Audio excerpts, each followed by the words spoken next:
राधे राधे। जय जय श्री राधे।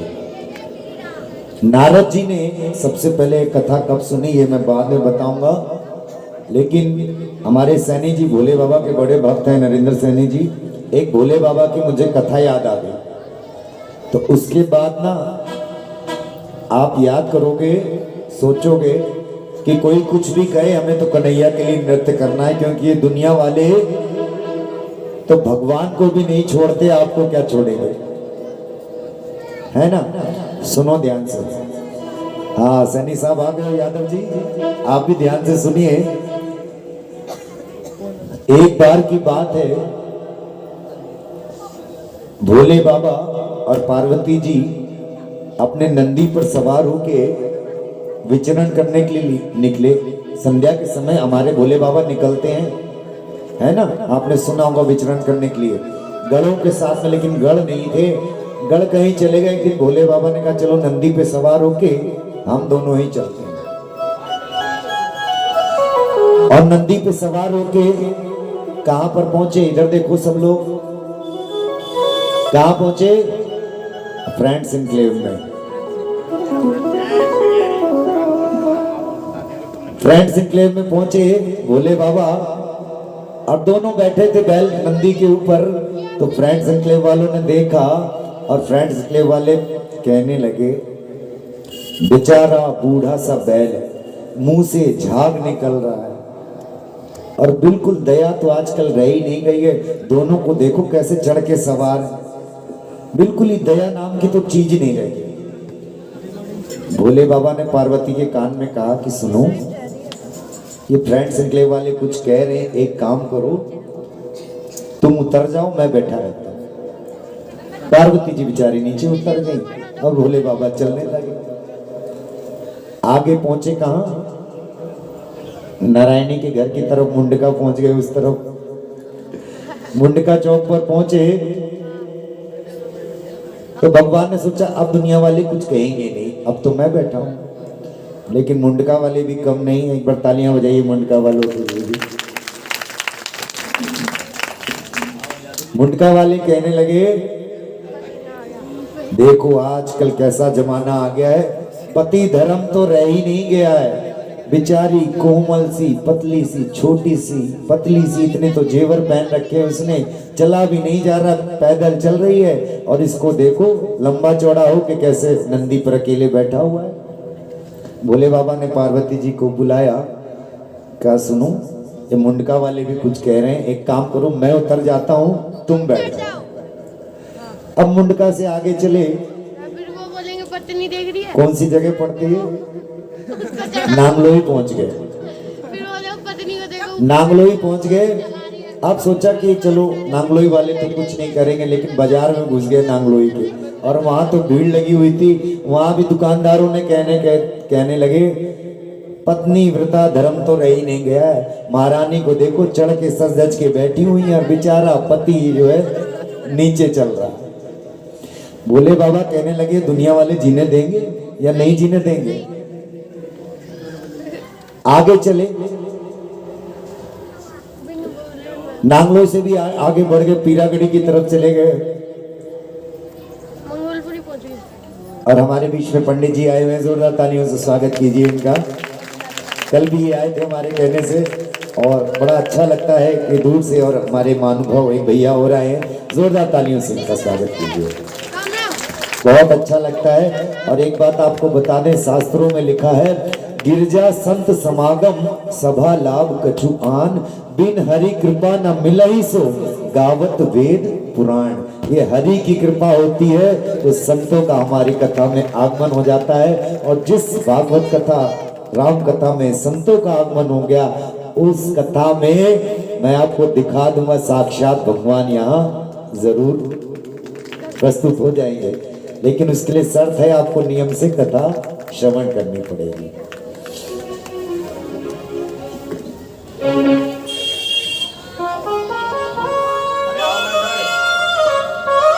बालक राम जी आप भी करवा लिया करो अपना सम्मान, आप कम नहीं हो।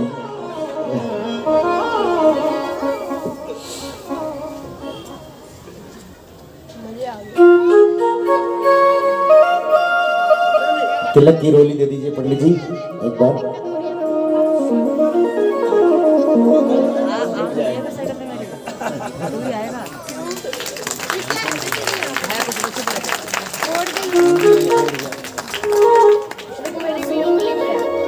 देखो घी वाली कंजूसी चलेगी नहीं, सूंघ के बजाने वाली ताली वाली कंजूसी नहीं चलेगी, है ना।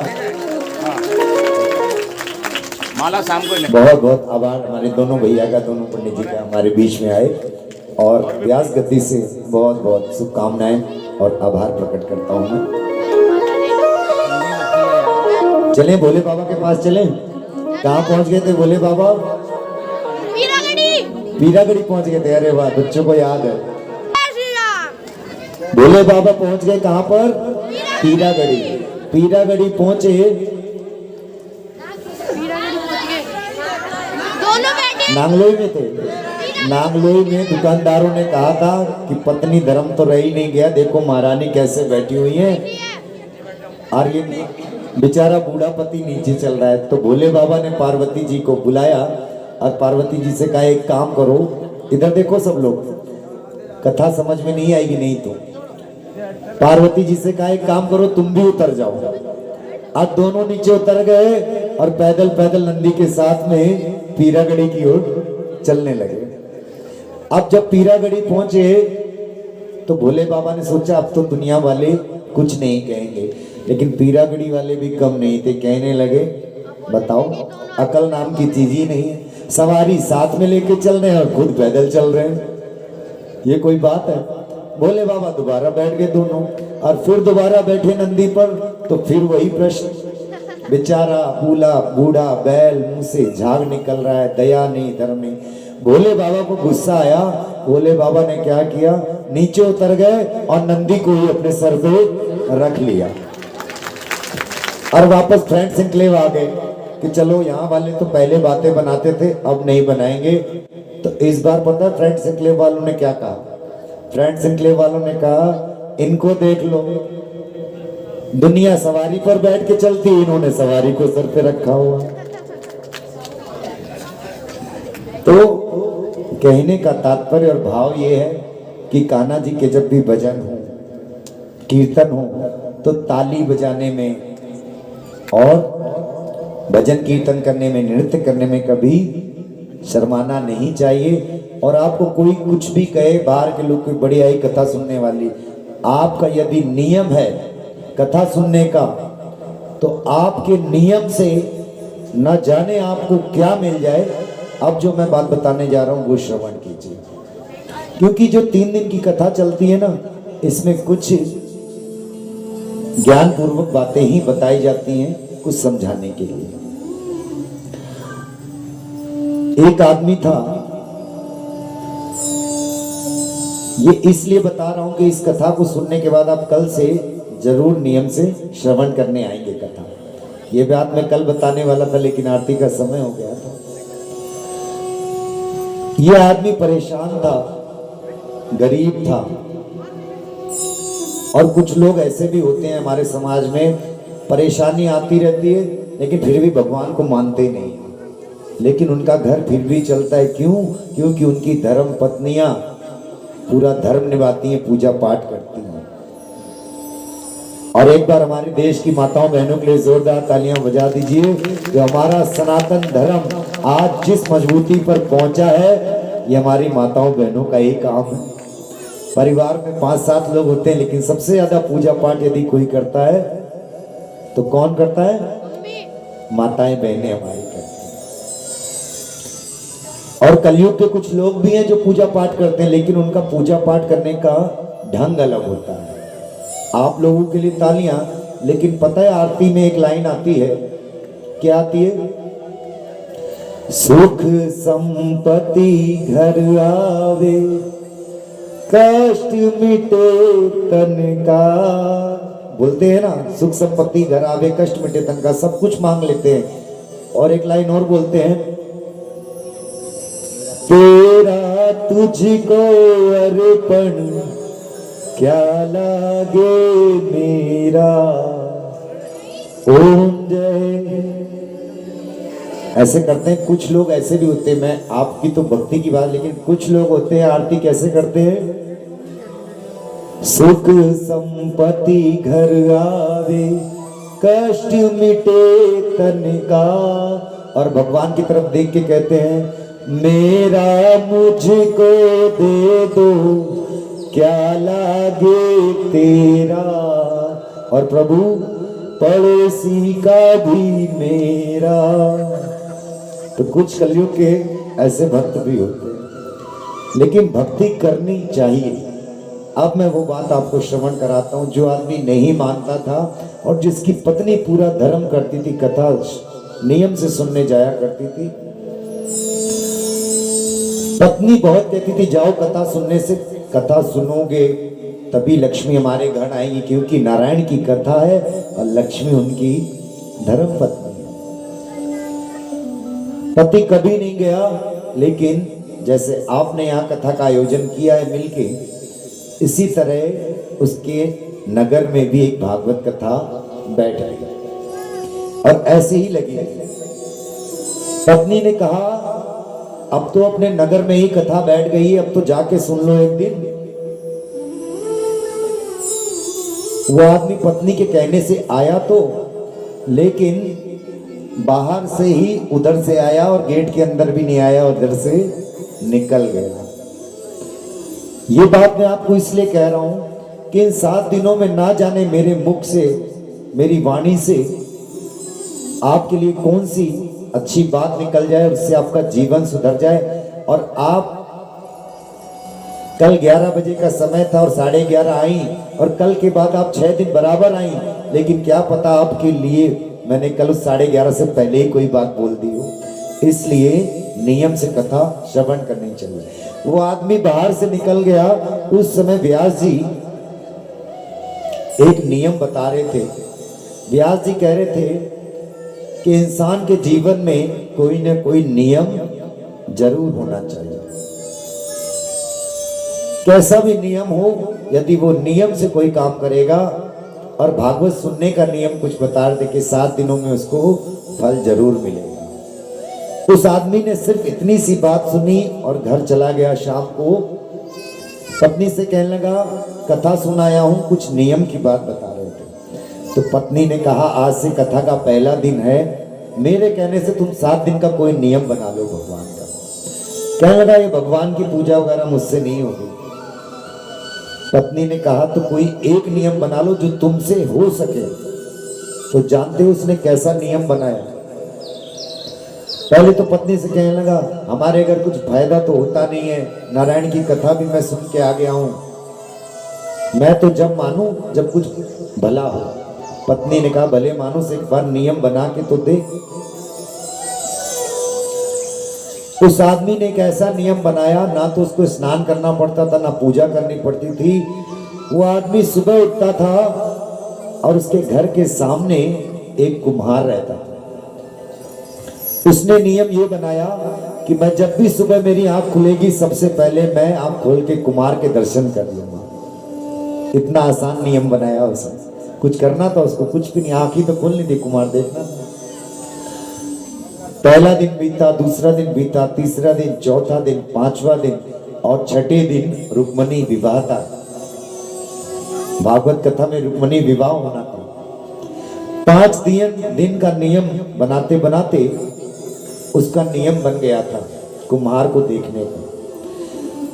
6ठम दिवस जैसे ही वो सुबह उठा, उसने अपनी आंख खोली तो कुम्हार उसको नहीं दिखा। उसने अपनी आंखें बंद कर ली दोबारा कि 7 दिन का नियम तो मैं बनाऊंगा।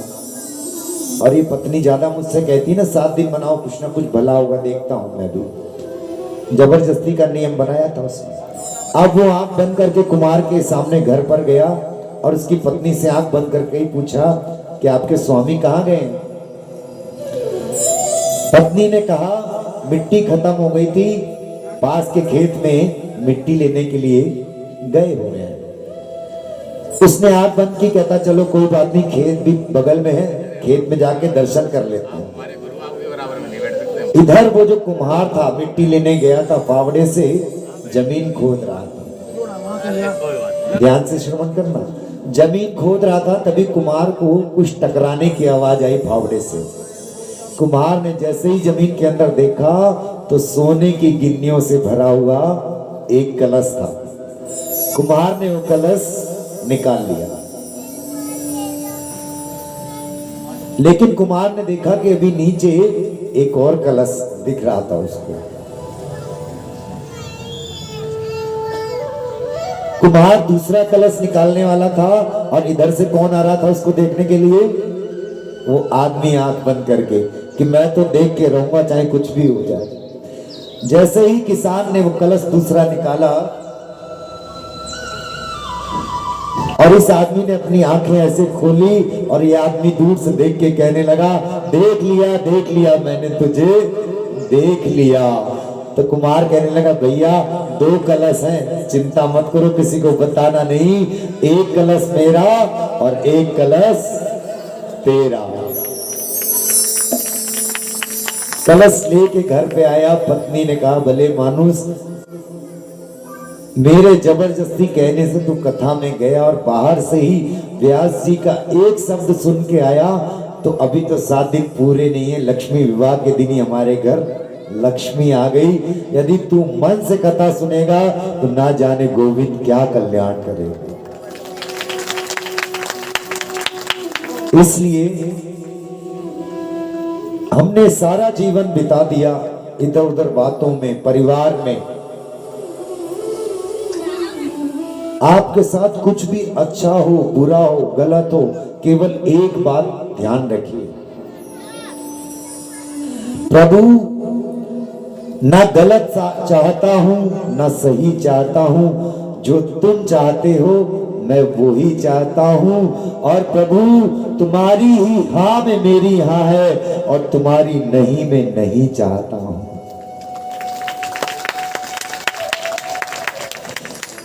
कुछ भी हो, कैसा भी रहने को दिया है, छोटा मोटा घर किराए का, तो एक ही बात बोल दो, प्रभु हम तो तुम्हारे भक्त हैं। जिंदगी की डोर सौंप हाथ दीनानाथ के, फिर चाहे महलों में राखे और चाहे झोपड़े में वास दे। धन्यवाद निरुपराध, धन्यवाद कहिए और राधे श्याम सीताराम कहिए।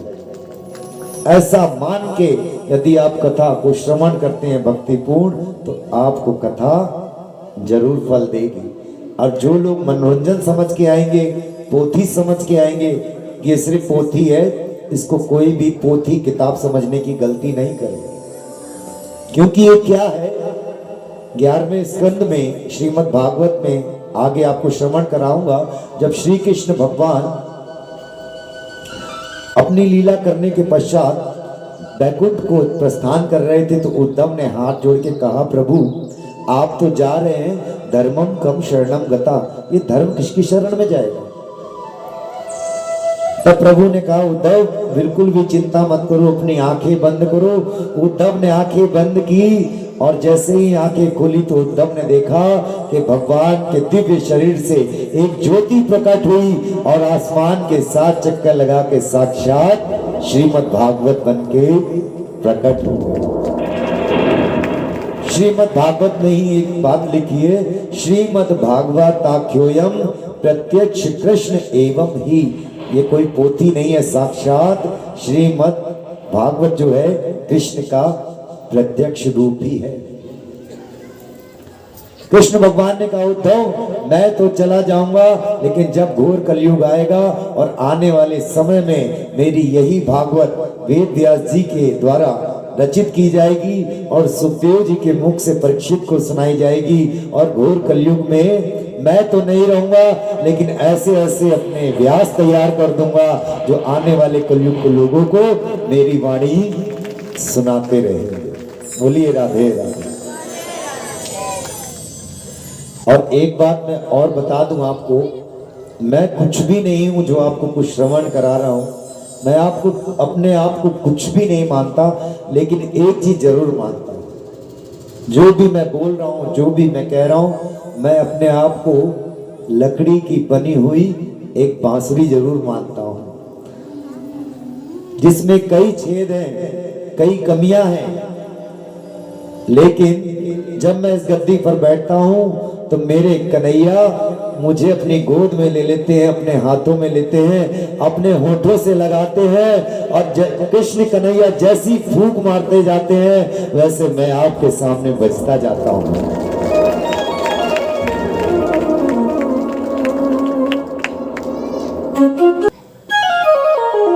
तो मैं आपको श्रवण करा रहा था कि सुखदेव जी ने कहने लगे, सूत जी महाराज कहने लगे सौनक आदि ऋषियों से कि अब मैं तुम्हें बताता हूं कि नारद जी ने सबसे पहले यह कथा सनत कुमारों से किस तरह सुनी। ध्यान से सुनो। सूत जी महाराज कहते हैं, सुनो। एक दाही विशालाया चत्वार ऋषियो मला सत्संगार्थम समायाता दद्रसुस्तत्र नारदम। एक बार की बात है, बद्रीनाथ में विशाल नगरी में चारों भैया सनत, सनातन, सनत कुमार और सनंदन ये चारों भैया घूम रहे थे। किमर्थम? सत्संगार्थम। ये चारों भैया का क्या नियम है? ये चारों भैया कथा के बड़े प्रेमी हैं। या तो कोई संत महात्मा मिल जाए और जब कोई नहीं मिलता तो आपस में बैठ के एक भैया कथा सुनाता, तीन भैया सुनने लगते हैं। तो चारों भाई ये एक दाई विशालायाम बद्रीनाथ में विशाल नगरी में सत्संग की भावना से विचरण कर रहे थे। तभी इन्होंने क्या देखा कि दूर से नारद जी चले आ रहे हैं। ये तो बड़े प्रसन्न हो गए, आहा आज तो नारद जी के मुख से कथा सुनने को मिलेगी। क्योंकि जैसे ही नारद जी पास में आए तो क्या देखते हैं, और नारद जी जहां तक हम जानते हैं ऐसे धन को आप लोग रखते नहीं हो, ऐसे धन को आप लोग रखते नहीं हो। क्यों? क्योंकि पैसा पापी साधु को परस लगावत पाप, दूर करे गुरु इष्ट से उपजावे संताप। साधु को पैसे को हाथ भी नहीं लगाना चाहिए। जो सच्चा साधु होगा पैसे को यदि हाथ लगाएगा, पैसे की तरफ ज्यादा जाएगा तो दूर करे गुरु इष्ट से। सबसे पहले गुरु जी से दूर होगा और जब पैसा आ जाएगा तो इष्ट से भी दूर हो जाता है। आप जैसे बाबाओं के पास में ये दुनिया वाला धन नहीं होता, आपके पास तो एक ही धन होता है। ये दो लाइन मिलके गाते हैं, ब्रजवासी गाते हैं मिलके। क्या गाते हैं? हमारो धन राधा श्री राधा श्री राधा।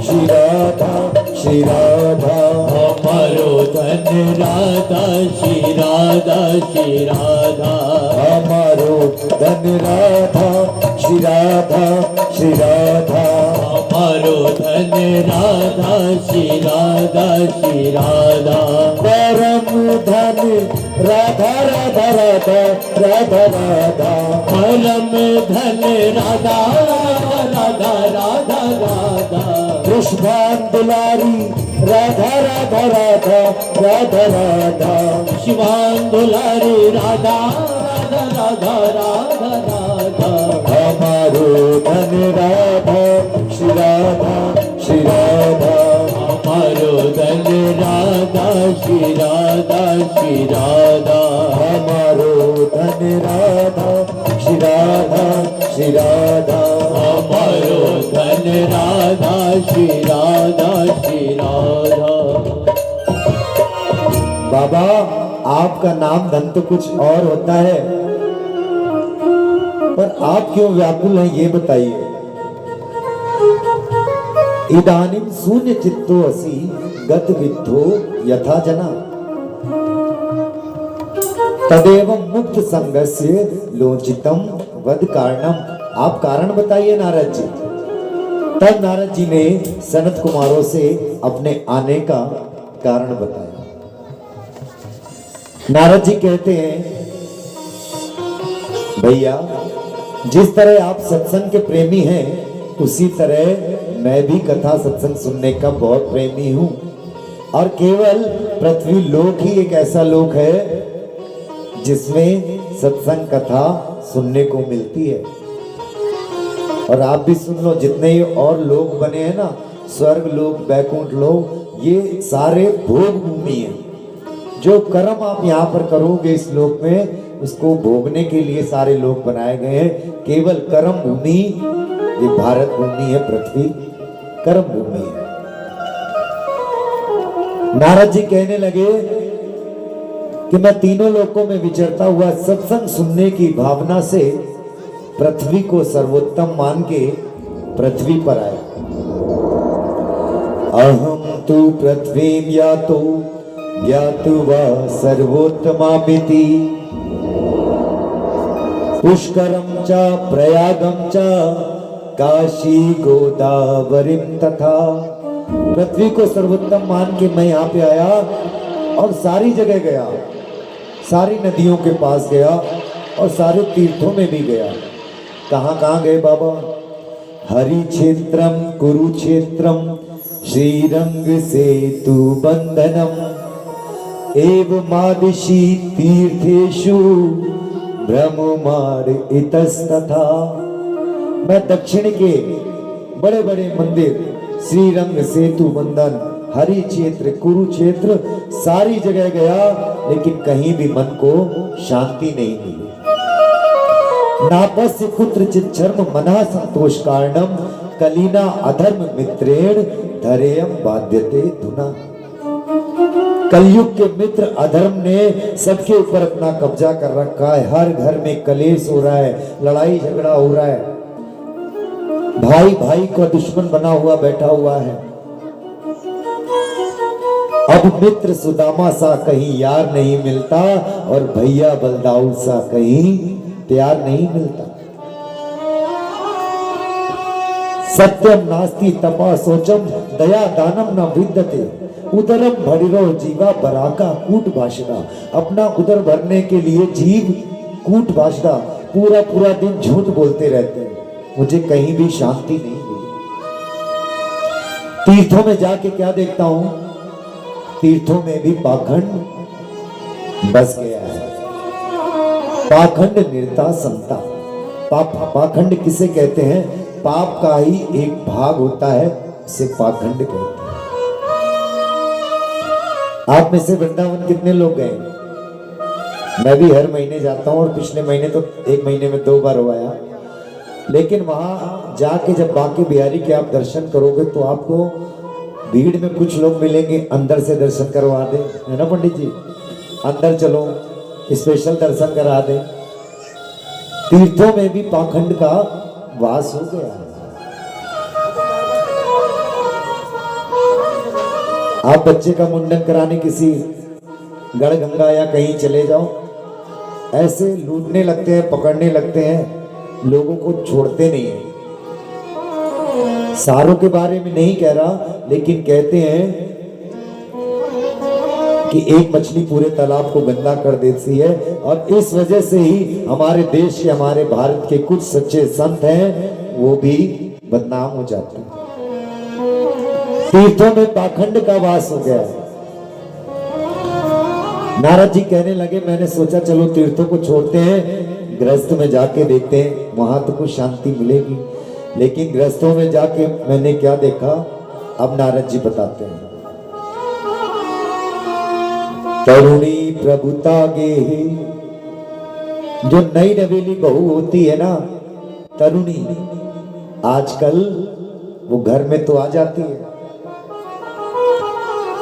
और इसमें कोई नई नवेली बहू मेरी बहन बैठी हो तो बुरा मत माने, नहीं तो कहेगी ये अच्छा महाराज आया कथा सुनाने, पहले हमारे बारे में ही कह रहा है, कल से तो हम आएंगे नहीं कथा सुनने। ये एक उदाहरण दे रहे हैं आपको। मैंने कहा ना सारे नहीं होते, लेकिन कुछ होते हैं। नारद जी कहने लगे तरुणी प्रभुता के हे, नई नवेली जो बहू आती है वो सास ससुर की सेवा तब तक ही करती है जब तक तिजोरी की चाबी उसके हाथ में नहीं आ जाती। जिस दिन तिजोरी की चाबी हाथ में आई, उसी दिन रात को अपने पति के कान में मंत्र फूंकने लगती है, सुनो जी तुम्हारे लिए मैं पूरा सब कुछ छोड़ के आई हूं, इसलिए तुमको भी छोड़ना पड़ेगा। अब आज के बाद हम दो और हमारे दो और सबकी छुट्टी करो। नई नवेली बहू की प्रभुता, तरुणी प्रभुता ये है। और घरों में क्या देखा मैंने, घरों में देखा कि जब कोई बड़ा काम सलाह लेनी होती है तो बड़े बूढ़ों को नहीं पूछा जाता आजकल। तरुणी प्रभुता के है, शाल को बुद्धिदायका, ये जो साले साहब हैं उनको फोन लगाया जाता है और साले साहब आते हैं अपनी सलाह देते हैं, ना मानो, मानो तो ठीक, ना मानो तो दंपति नाम चाकलकनम, फिर कलेश चालू हो जाता है। लेकिन आपने सबने महाभारत देखी होगी, सुनी होगी टीवी में, तो एक साले साहब महाभारत में भी थे, धृतराष्ट्र के, है ना, क्या नाम था उनका, शकुनी मामा। उन्होंने साले साहब की बात मानी और पूरा वंश का नाश करवा लिया। तरुणी प्रभुता के हे, शाल को बुद्धिदायका। और मैंने इतना अधर्म देखा है कि आजकल इस कलयुग में लोग बेटा बेटी का, पुत्र पुत्रियों का विवाह नहीं करते, आजकल सौदा किया जाता है। कन्या विक्रयणो लोभा, लोभ इतनी प्रकाष्ठा पे चढ़ गया है कि लोग अपने बेटे बेटियों का सौदा करने लगे। पुराने समय में संबंधी बनते थे। संबंधी का अर्थ क्या होता है पहले आप सुनिए। सम माने होता है समान और धी माने होता है बुद्धि। बौद्धिक धरातल पर जब दो विचारों की समानता हो जाती है तो वो समधी बन जाते हैं। आपके और मेरे विचार बन गए तो हम समधी। मेरी और यादव जी से बात हो रही, अच्छे से हम दोनों में बात हो गई तो हम संबंधी, और किसी से दिल नहीं मिला तो नहीं संबंधी। लेकिन आजकल तो संबंधी का मतलब ही बदल दिया है। नारद जी कहने लगे, एक दूल्हे की बारात जा रही थी, किसी ने दूल्हे के पिता से पूछा कि आप संबंधी तो बनने जा रहे हो, संबंधी का मतलब भी पता है आपको? तो बोलने लगा दूल्हा कि संबंधी का मतलब तो पता नहीं, हम तो मतलब के लिए ही संबंधी बनने जा रहे हैं। इतने लाख में बात तय है। नारद जी कहने लगे, मैं तो परेशान हो गया, मैंने सोचा अब मैं कहीं नहीं जाऊंगा, अब तो मैं सीधा वृंदावन जाऊंगा और राधे राधे करूंगा, वहीं मुझे शांति मिलेगी। सनत कुमार भैया, मैं सब कुछ छोड़ के सीधे वृंदावन पहुंचा, लेकिन तत्राश्चर्य मया दृष्टम श्रूयताम तन्मुनि ईश्वरा, तत्र वहां आश्चर्य, मैंने एक आश्चर्य देखा। एका तु तरुणी तत्र, एक तरुणी स्त्री वहां पर निशन्ना खिन्न मानसा बैठी बैठी रो रही थी। उसकी आयु मात्र 18-19 वर्ष की होगी और उसकी गोद में दो बूढ़े युवक भी लेटे हुए थे, दो बूढ़े बच्चे लेटे हुए थे बाबा। नारद जी कहने लगे, मुझे बड़ा आश्चर्य हुआ और उस स्त्री ने मुझे देखा। यहाँ पे आते हैं ना, नीचे गिर रहा था तो हाथ में पकड़ लिया। उस स्त्री ने मुझे देखा कि दूर से नारद बाबा आ रहे हैं, वो स्त्री मुझे पुकारने लगी।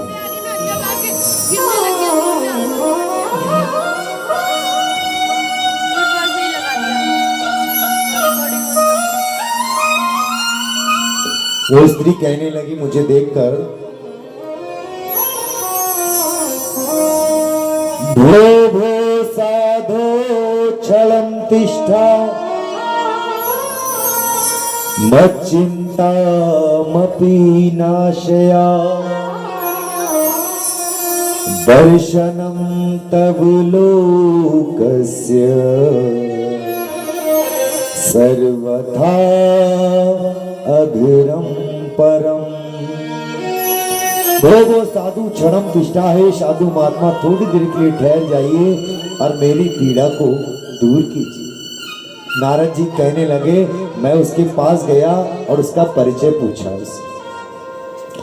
कसी तुम कवि मोचे मां नार्य का पद लोचना वधु देवी सविस्तारम स्वस्य दुःखस्य कारणम। देवी तुम कौन हो और स्वस्य दुःखस्य कारणम, अपने दुख का कारण बताओ। और तुम्हारी गोद में ये जो दोनों बुढ़े लेटे हैं ये दोनों कौन हैं? तब उस स्त्री ने अपना परिचय बताया कि बाबा सबसे पहले मेरा परिचय सुनो, मैं कौन हूं और ये जो दोनों बूढ़े हैं ये कौन है? अहम भक्ति रीति ख्याता ईमो में तनयो मतो। अहम भक्ति रीति, मेरा नाम भक्ति है। और ये दोनों कौन है बाबा सुनो, ज्ञान वैराग्य न मानो काल योगे जर्जरो। बाबा ये कोई और नहीं है, मैं इनकी मैया हूं और ये दोनों मेरे ही बच्चे हैं, ज्ञान और वैराग्य। नारद जी कहने लगे, ये हमने जिंदगी में पहली बार देखा कि मैया तो है 18-19 बरस की और बच्चे हैं 90-90 साल के। तब भक्ति माता ने बताया कि बाबा सबसे पहले मेरे बारे में सुनो।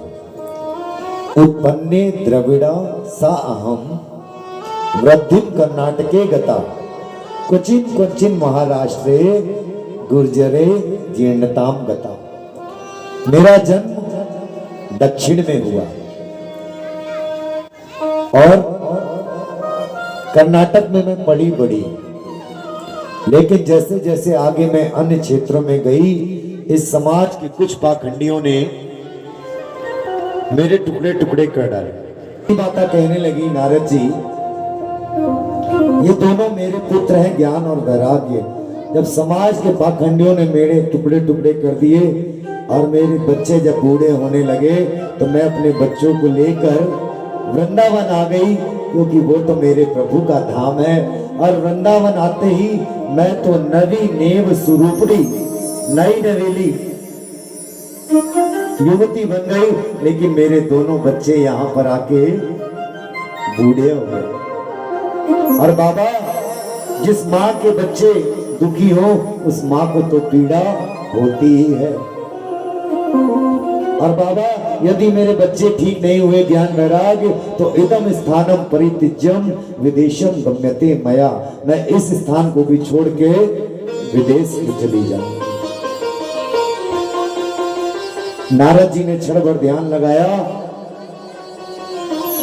और कहने लगे, भक्ति माता दुखी मत हो, मैं तुम्हारी सब पीड़ा जान चुका हूं।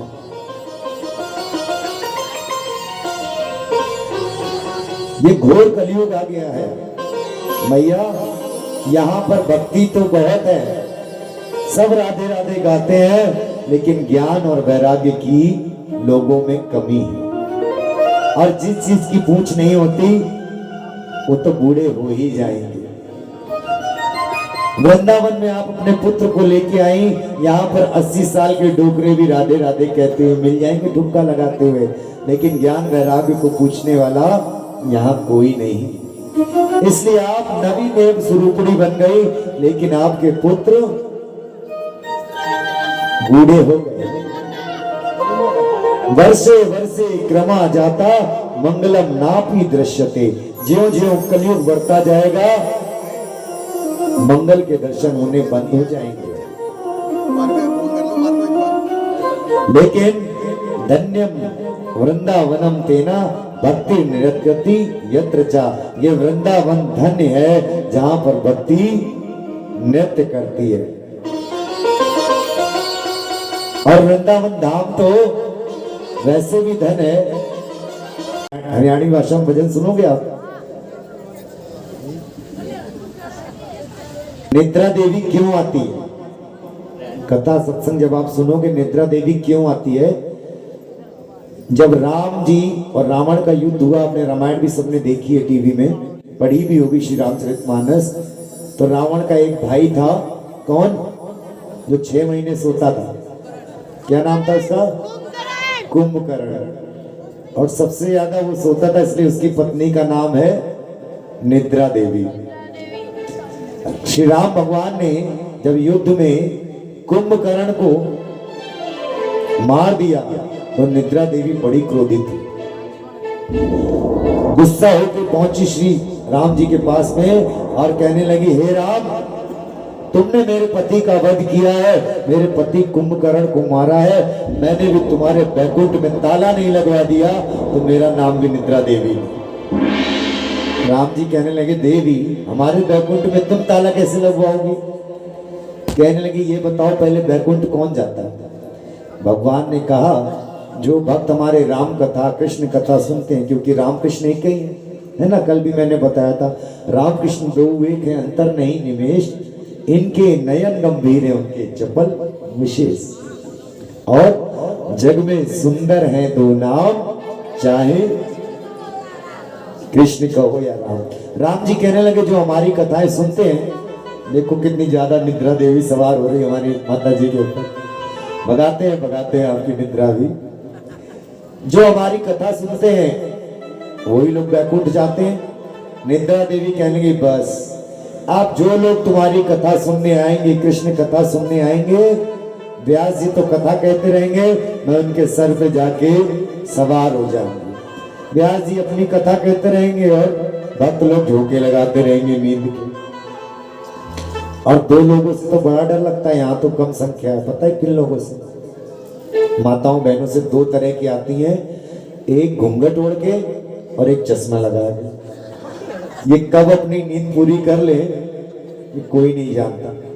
घूंघट वाली तो पूरी आराम से नींद पूरी करती है, और बगल वाली जब हिलाएगी ना कि सो रही हो, कहेगी नहीं नहीं मैं तो कथा सुन रही हूँ। बताओ अच्छा व्यास जी ने क्या कहा? ये सब मत पूछो, बस ध्यान से कथा सुनो, तुम भी घूंघट लगा लो। खुद तो लगाएगी, बगल वाली को भी कहेगी घूंघट लगा। तो राम जी ने कहा, तुम कैसे ताला लगवाओगी? निद्रा देवी कहने लगी, जो भी भक्त कथा सुनने आएंगे मैं उनके सर पे जाके सवार हो जाऊंगी, ना कथा सुनेंगे और ना बैकुंठ जाएंगे, और जब बैकुंठ जाएंगे नहीं तो खाली गोदाम में तो ताला ही लगाना पड़ता। राम जी तो सोच में पड़ गए, ये तो बैकुंठ में ताला लगवा देगी। राम जी ने कहा, कोई बात नहीं देवी, तुम हमारे भक्तों पर सर पर जाके सवार हो जाओगी तो आने वाले कलयुग में हम भी ऐसे ऐसे व्यास तैयार करेंगे जो ऐसे ऐसे भजन गाएंगे और राधे राधे बुलवाएंगे, आप उनके सर से छू मंतर हो जाओगे। आइए, जो माता बहन नृत्य करना चाहती हैं खड़ी हो जाए, जो घुटने सीधे करना चाहती हैं अपने स्थान पर खड़े हो जाए, और जो बैठ के सुनना चाहती हैं वो बैठ के तालियां हो जाएं।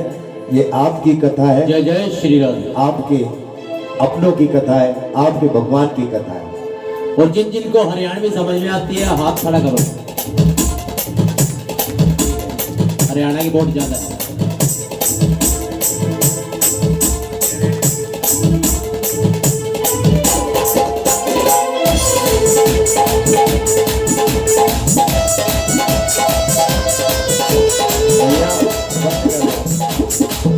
बंद करवा दे, ये तो खड़े हुए और फिर बैठ गए।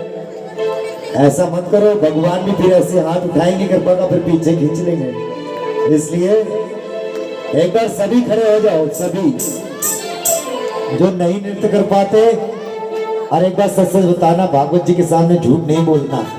ये बताओ किस किस को नृत्य करना आता है? देखो कितने हाथ खड़े हो गए।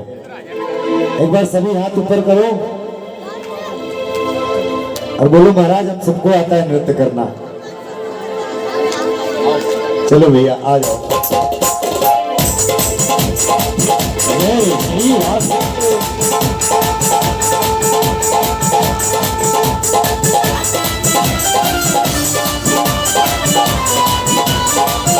जय जय श्री राधे।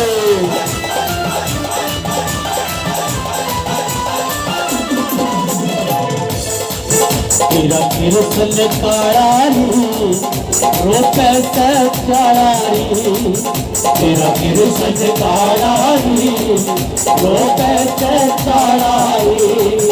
मेरे कृष्ण ने समझा ले मैया करे घोटालारी, एन कर कमरे में बंद भारत लादे तारी। तेरा कृष्ण कारारी वो कैसे कारारी, तेरा कृष्ण कारारी वो कैसे कारारी। तेरे कृष्ण ने समझा ले मैया सब घोटालारी, एन कर कमरे में बंद भारत लादे तारी। तेरा कृष्ण कारारी वो कैसे कारारी।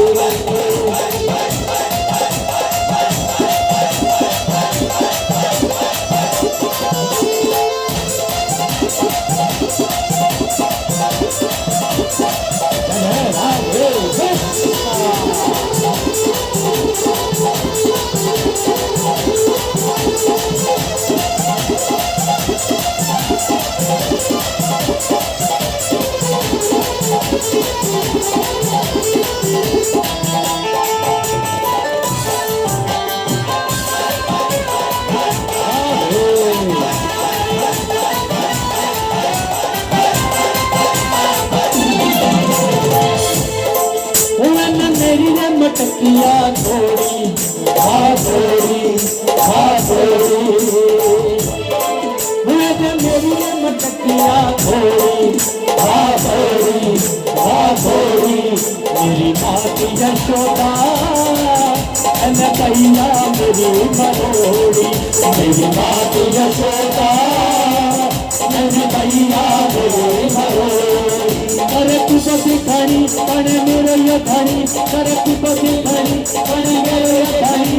तो करता चढ़ाई अन कर कमरे में बंद भारत लादे तारी।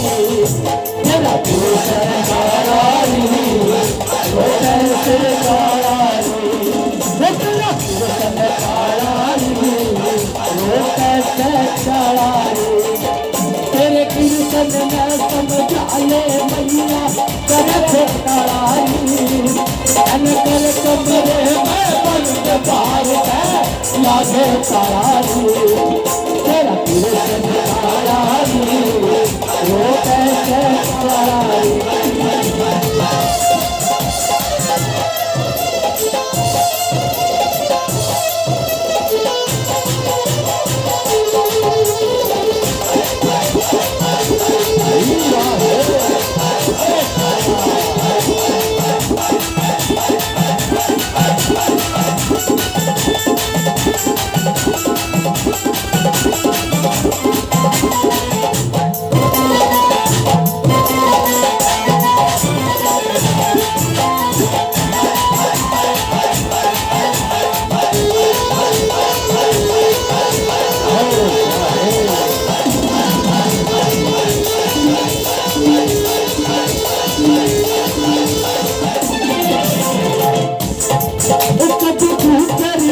के आवे ओ आवे मेरी मासी यशोदा या बैठे मुझे आवे मेरी मासी यशोदा या बैठे मुझे आवे दूसरी बन के आवे ओ आवे मेरी मासी यशोदा यो बैठे मोचे आवे मन घड़ी रखाई आग मेरी अदाई मन घड़ी रखाई आग मेरी अदाई ये तो करता चढ़ाई एल कर कमरे मैं बंद बार लागे चढ़ाई मेरा चढ़ाई ओ कैसे चढ़ाई तेरा चढ़ाई ओ कैसे चढ़ाई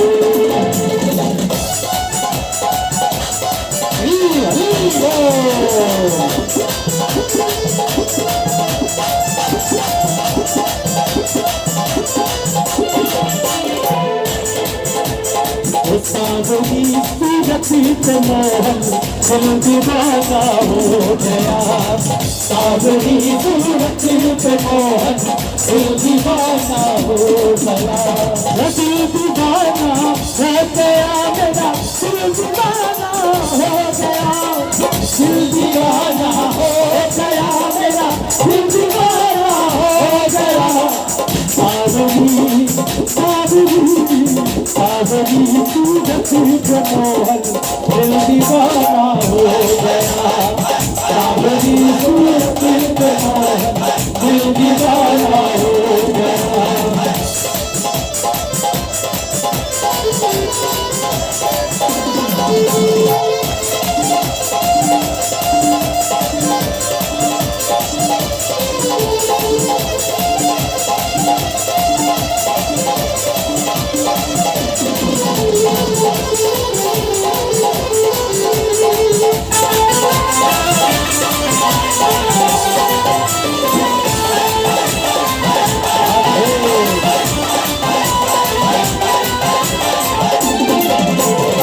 तेरे नैन पीछे तीसरा बादल लगा एक तो तेरे नैन पीछे तीसरा बादल लगा तीसरा तीसरा तीसरा नजरे मिलाना दिल दीवाना हो गया सावरी सूरत से मोहन दिल दीवाना हो गया दिल दीवाना हो गया मेरा दिल दीवाना हो गया दिल दीवाना हो गया मेरा दिल दीवाना हो गया सावरी सावरी सावरी सूरत से मोहन दिल दीवाना हो गया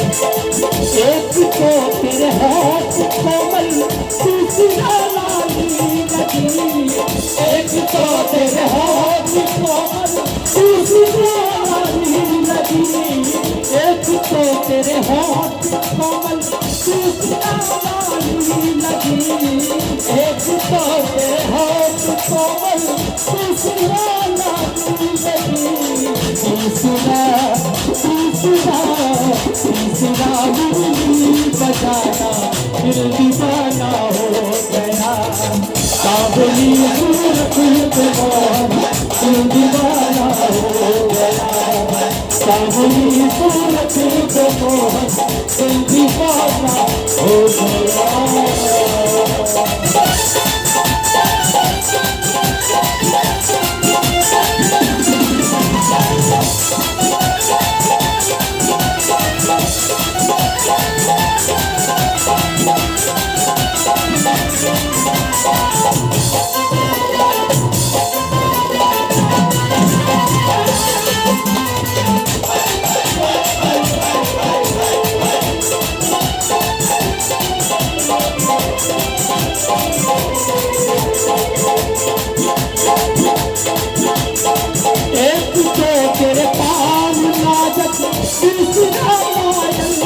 एक तो तेरे पाँव तीसरा घायल कभी तीसरा तीसरा तीसरा तू बजाया दिल दीवाना हो गया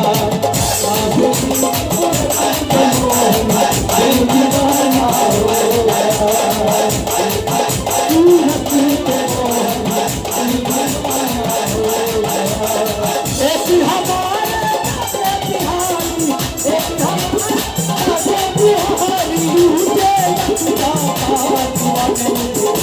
दीवाने मुझे दीवाने मुझे तेरे भव से दीवाने मुझे तेरे भव से दीवाने मुझे तेरे भव से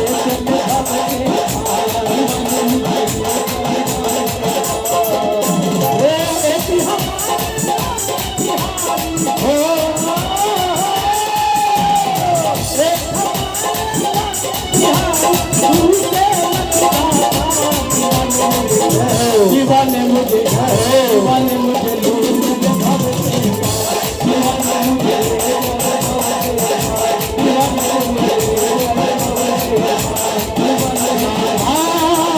राधा राधा राधा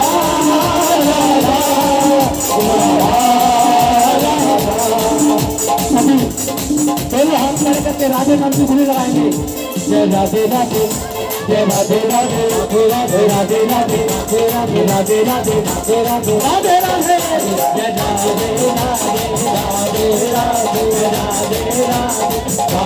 राधे राधे राधे राधे राधे राधे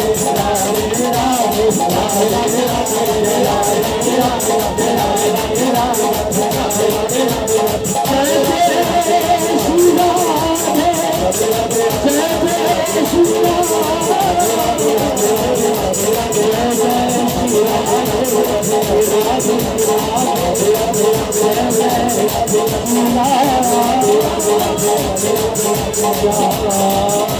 राधे जय जय श्री राधे। बैठ जाइए सभी।